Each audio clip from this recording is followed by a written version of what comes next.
markas Imamu Nafi Al-Madani sare ɗum sare jangirde nde waɗama ngam jangingo ummatore dursugo deftere Allah e sunna lulaɗo Allah e jangingo kuje ɗuɗɗe ɗe duniya e ɗe diina. كان من فضل الله عز وجل على هذه المدينة وأيضا على هذا الحي يعني طبعا إخلاص هؤلاء الرجال الذين قاموا على هذا المركز. هم مخلصون، أنا يعني نحسبهم ولا نزكيهم على الله، نحسبهم والله حسيبهم يعني. أنهم أرادوا أمرا فأدركوه، بدأنا ببضع طلاب يعني كان عددهم قليلا جدا، بدأوا يكثرون شيئا فشيئا، فخرجنا والحمد لله مجموعة لله الحمد والمن. أولا كان عددهم تقريبا 7 بنات على ما أذكر و4 من الأولاد.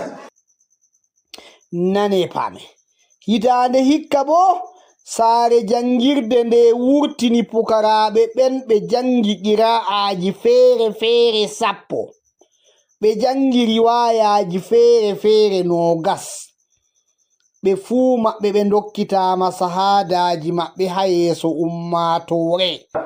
wato hande ni Allah ceniɗo yottini en mustawa jangirde men markazul Imam Nafi Al-Madani ni, wato en hawti nangam dursuɓe alquran timmini, nangam waɗuɓe muraja, nangam heɓuɗo ijaza gota ɗiɗi.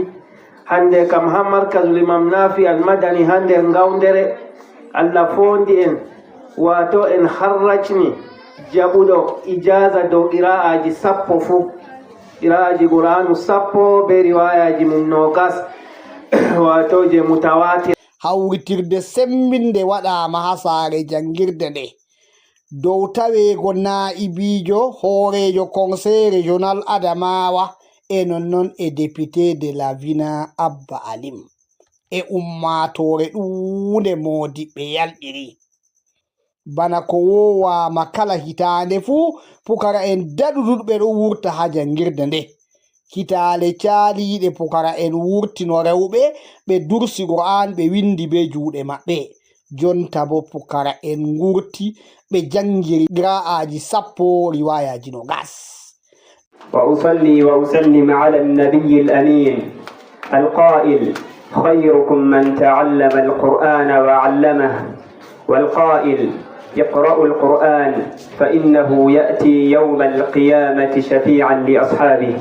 أما بعد، فأحييكم بتحية الإسلام الخالدة ملؤها الود والحب والاحترام، ألا وهي السلام عليكم ورحمة الله وبركاته. إن في خلق السماوات والأرض واختلاف الليل والنهار لآيات لأولي الألباب.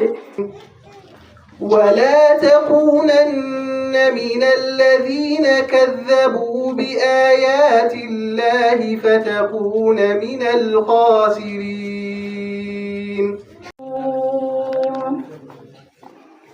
وإذ قال إبراهيم لأبيه آزر أتتخذ أصناما آلهة إني أراك وقومك في ضلال مبين.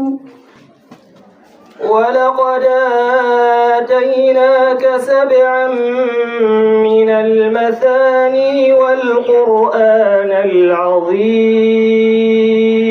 nonnon araɓe ummuɓe diga lesɗe yaasi wari kamɓe fu nde ɓe tawi wato ande tilimɗe ɗo jangi ha jangirde nde, kamɓe fu ɓe jangi ɓe dokkitama sahadaji maɓɓe, ɓe ngarino jangingo amma ɓe lori ɓe jangi ha chek en ɓe tawi ha jangirde nde ɓe dokkitama sahadaji maɓɓe. kala yalɗirɓe haton fu ɗo seyi yiigo tilmiyandam ko janginte. bana hande kam hande ɗo ngawdere ɗo wato ko ɓuri tilmugo waɗama ha ɗo, to min yetti Allah nde min yaadi ha nder ko ɓuri tilmugo ha nder wuro amin. min yiɗi mi yetta kala ko moye warɗo ha ɗo, mi arta mi yetta bo hoɓɓe men ummiɓe diga yaasi leddi ko ɗuuɗi wariɓe diga yaasi leddi hosiɓe wakkati maɓɓe wargo vallita men ha nder andal bo andal diina. En hutinira ko wajama be ko siftirirama tan wala boɗiɗe feere min kam beddata dow toon.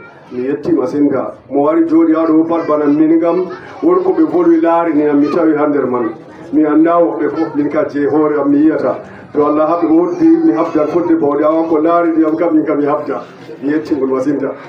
ɓeɗo jangina français ɓeɗo jangina anglais kala hitande fu pukara en ɗo wurta dilla ha jami'aji towɗi ha dow duniyaru yaha janga arab